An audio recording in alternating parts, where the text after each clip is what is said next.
All right, this is Ranking of Video Game Movies, Episode 11, Resident Evil Apocalypse. I'm Colton, joined by Quinn and Kudrow. Hey guys. Yo. So, this movie, the sequel to the previous Resident Evil movie in 2002, this one came out in 2004.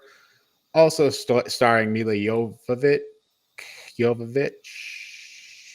got it right there. Anyways, the movie starts by basically recapping what happened in the first movie with the Hive and Alice surviving and getting out. And then she comes into a city that is an outbreak of a zombie outbreak.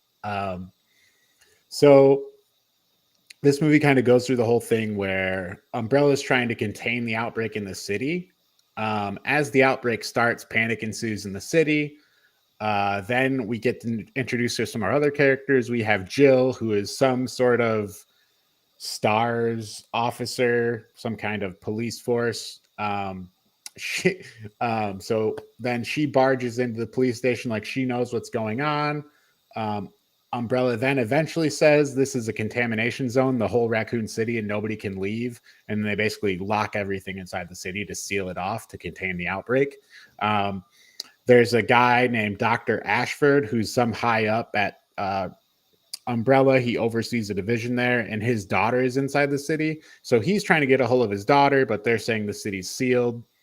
So he then is like trying to hack into the systems to get a hold of somebody to help find his daughter.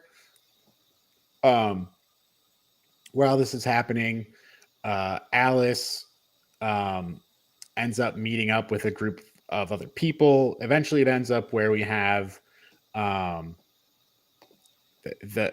Jill, a police officer, a reporter. They run into some monsters, some super monsters, kills off some people.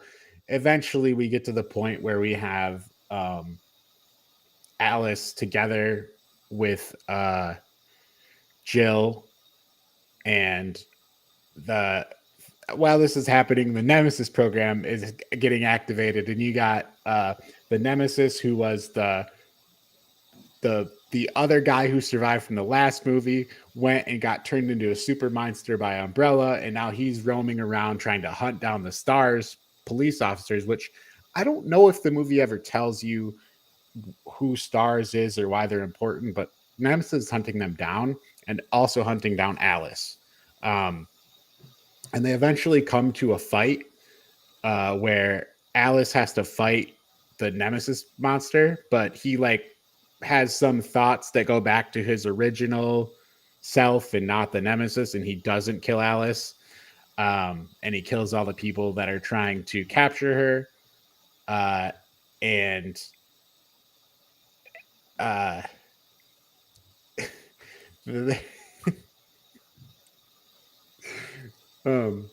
Before that fight, a point I missed here.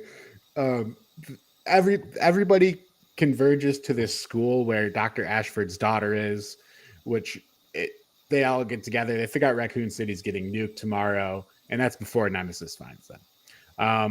Wait, they knew that? I missed that part. I didn't know they knew that they were going to get blown up. I think they knew they were going to get blown up. You're probably right. Mm-hmm. Then there's a helicopter. They were going to a helicopter that Dr. Ashford told them to go to, and that's where they ran into the trap where Nemesis was. We just had to get there in a backwards way. Right, and they had to fight the biker gang. So, yeah, Alice refuses to kill Nemesis, then Nemesis refuses to kill Alice. And Raccoon City eventually gets nuked. It gets covered up as a meltdown disaster. Then Alice is in an Umbrella facility and she is awakened. She remembers everything, and I don't think she was supposed to. It was kind of phasing, like she was remembering things.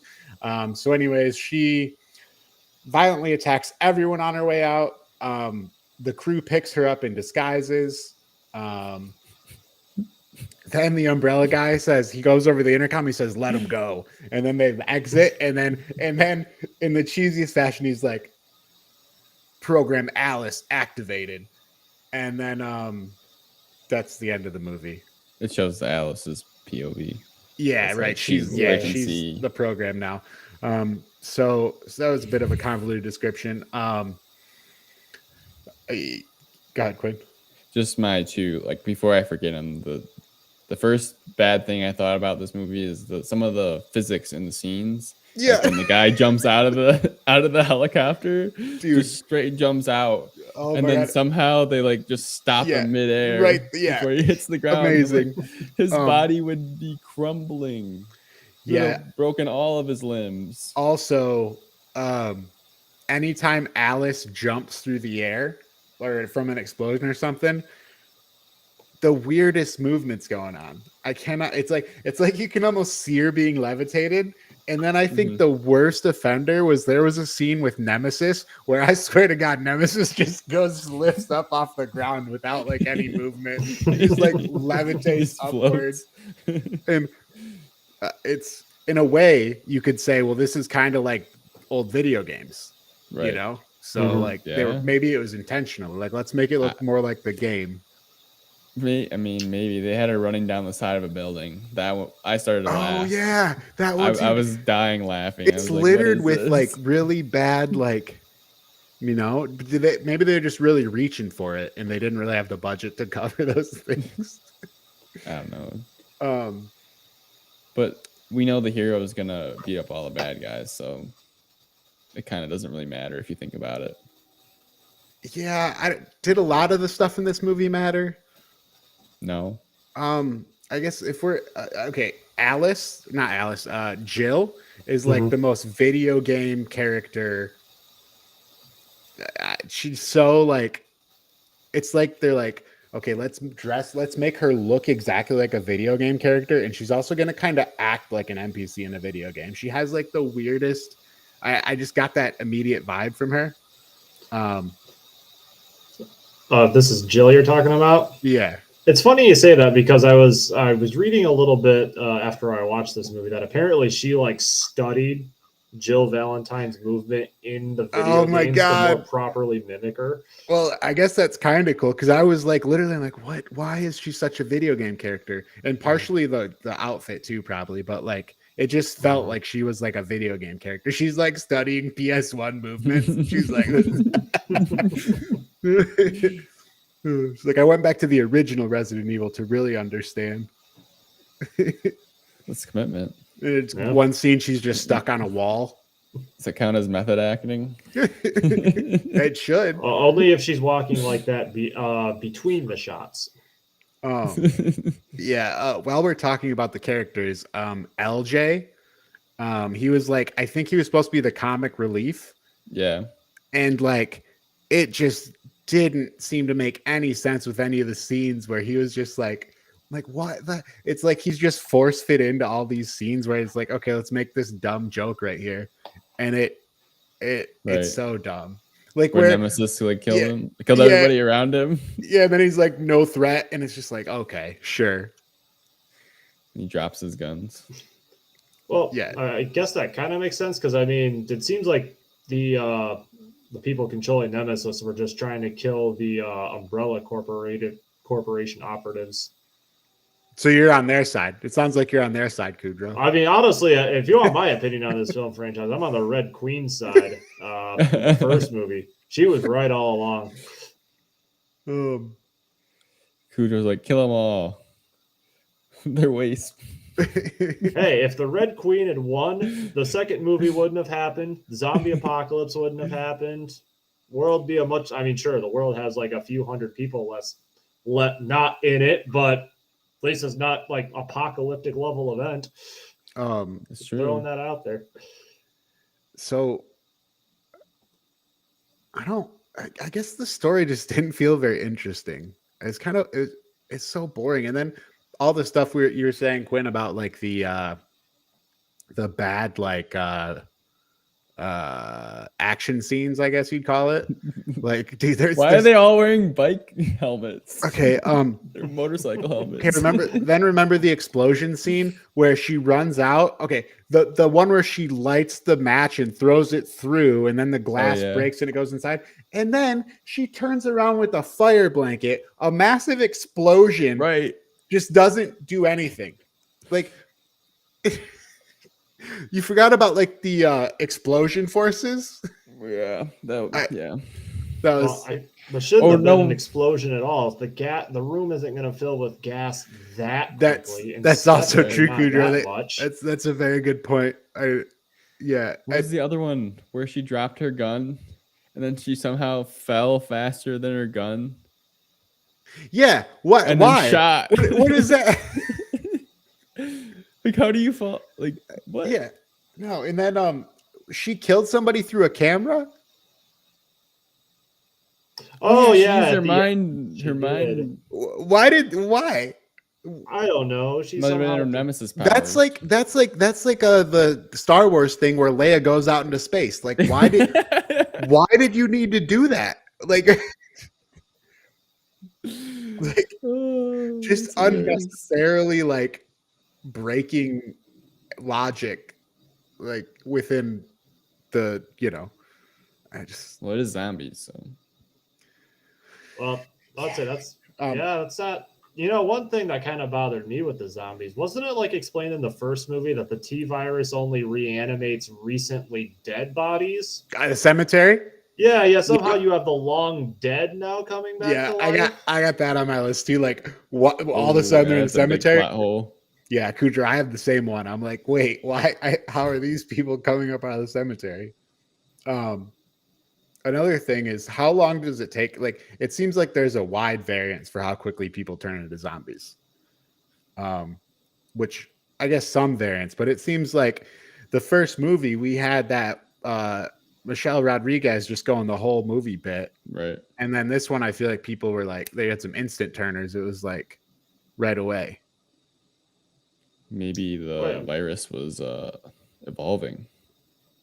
Wait, what instant ones were there? Because like the two people, the one person that we saw turn into a zombie, one of them was the Jill's friend. I don't remember his name. Oh, the other, like, yeah, okay. The cop. Yeah, he turned. Wasn't that pretty quick though? I mean, you kind of had like he got bit at the quarantine zone. Yeah, and then it seemed like it took all right. What, halfway through the movie before he turned? Guess, was it that long? I guess there was some time. All right, I take it back. I retract my problem. We shouldn't be defending this movie. It's kind of hard to, but Sorry, so I forgot to say there was the fire blanket that protected them from the explosion, and the whole question of the explosion scene, which still there's like 10 things in that scene that probably don't make sense. The next one though, when she escapes and then she jumps into a garbage bin, a plastic garbage bin, and that protects her from another. Wasn't it like a rocket or something? And the plastic shot by Nemesis. The rocket. She hid in a plastic trash bin and it protected her from the rocket. It's a strong trash bin. I guess so. I just I feel like that stuff really it was like you said when you were laughing at one point. Like it's so bad it takes you out of the whole movie. And I feel like every running, jumping type of action scene had like that same tinge to it of what is wrong here? This doesn't look right. I don't know. It just felt like she's not going to die. There was no excitement. You always know that she's going to survive. And gets much more cemented with every further movie that's to come when she literally just brawls with Nemesis and wins. Yeah, okay. Right. So, but I think if you could know she was going to win all the time, but then it would have to be like cool action, right? John Wick's going to win. It's like, well, they have if you're watching John Wick 1 and they have John Wick 2, 3, and 4, you're like, I bet John Wick doesn't get killed in this movie. So, but you could say if that's cool action, I feel like you can know they're going to be, as long as it's cool. But this one, this one falls flat in that category too. And then the story is lame and boring. So it's like a cascading, it's a stacking effect. I'm almost offended you mentioned John Wick in the same breath that we're talking about this movie. But I'm putting that out as a good where any time where movies where there's 5 sequels, you're I bet this guy's going to survive. I would argue that even though you know that they're going to make it through, the movie's able to make you believe on some level that there's a chance. That's why they're good. Yeah, there's still something like, dramatic tension that should be Right. in a scene that is largely not there for this movie. Do you Right. think the beginning where there was so much dispersed things happening that they were trying to like tell too many stories at one time? Yeah. I Definitely. don't like, in a way that thing works for like a TV show where it's longer and more drawn out. But in this movie, it kind of felt like they had all these separate stories going on and they just kind of converged. And there's probably a way to do that, but it just didn't feel engaging. And I felt like I just got more lost than I did intrigued. I agree with that. Mm-hmm. But it's like, I almost feel like the production quality went down from the first movie to this movie, or they just tried to put a lot more action scenes in it. And like they did, that's the only thing I don't. Yeah, that's kind of what it felt like to me. Like the first movie felt like it had some horror elements. This one just really, I feel like leaned more into the action. Yeah. Yeah. I would say the scariest, and not even the scariest, but the most horror was the kid in the classroom. I thought that was decently Yeah, I'd agree creepy. with that. Yeah. That's about it. I mean, we saw the dogs before. Nothing really changed with those. Yeah. And they were incorporated very heavily into the action. So other than the kids, for me, that was the creepiest part. But all right. So I suppose the only other thing, I mean, since we brought him up a couple times, I will compliment the Nemesis costume. yeah. Kudrow's kudos. Is that your Kudrow's kudos? Yeah, Kudrow's kudos. Yeah, I will compliment the Nemesis costume. I mean, I'm not even a fan of the games, but I felt like that was replicated pretty well. You're right. That is better than any of the other monsters. Like the CGI looking one's pretty bad. Yeah, it looks like they slapped a sticker on the screen when that thing comes on.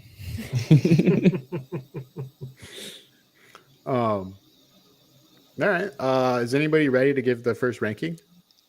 Yeah, I got to make sure I rank it below the first one. The first Resident Evil we had ranked as a group at a D. I don't remember if you ranked it as a D plus or a D though, Glenn. Let me take a look. Let me see. Are you ranked it as a D plus, Quinn? All right, I got wiggle room. I actually. We got three more. There's six. There's 6 in total. So 5 more.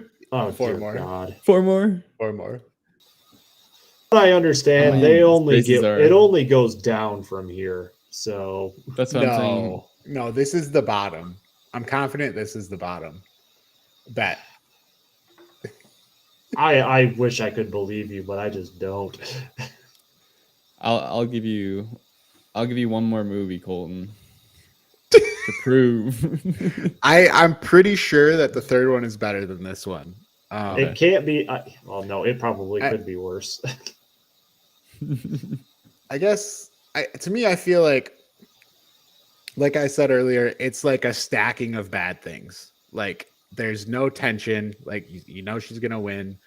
The action is so bad. It's like jarring how off it feels when you start to watch these action scenes, and it really pulls you out of it being any sort of cool. And then the story, I feel like, is not interesting, and the way it's all told at the beginning, it seems to like just spread out too far, maybe. So I think I gotta give this movie an E. It's really just that I can't think of anything really redeeming about it. I gotta go with an E. I agree. I was also thinking E. There's no F plus, is there?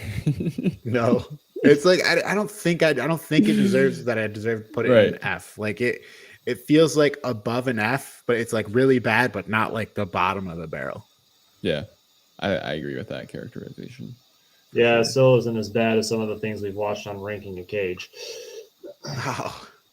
Keep it in the segment, Kudrow. Yeah. What's your rating, hater? I think I was considering an F, but I think I'll also go an E. What made you change your mind? The fact that I could actually give it a kudos at all. Told you. I knew it. All right, let's pull this up here and let's Triple go E. ahead. Let's get rid of this graphic that's in my way. Thank you. All right, so let's see what we got here. So so we're all in agreement that it goes in the E tier.